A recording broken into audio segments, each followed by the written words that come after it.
Welcome. In this video, I'll show you how to fix activation unsuccessful on iMessage. Alright, so first up, if you just recently switched cellular service providers or changed your SIM card or even swapped to an eSIM, so carrier propagation delays can drop authentication traffic, as Apple officially advises keeping iMessage enabled and waiting up to 24 hours for verification to complete across call networks. Okay, so if that's not the case for you, let's go ahead and continue.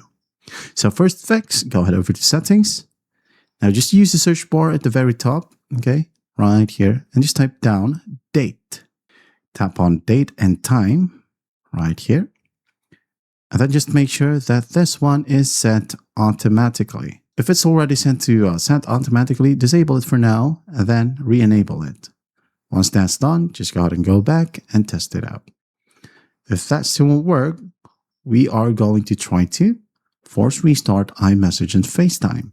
To go ahead and do that, again, go back to settings, scroll all the way down. Let's find apps right here. Tap on it.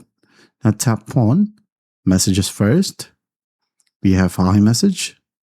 Disable it. Then go ahead and re-enable it.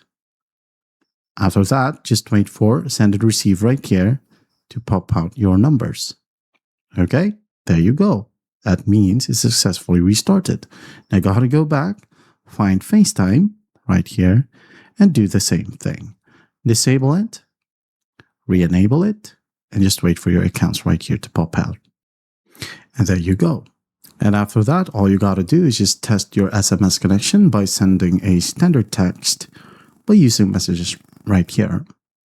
Okay? You can text a friend. If the text fails, your iMessage activation will fail too.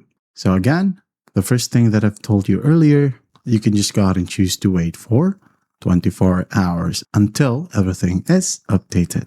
And by the way, just make sure that you're connected to a Wi-Fi as well. All right. And that is how you fix activation unsuccessful on iMessage. I hope this video helps and I'll see you in the next one.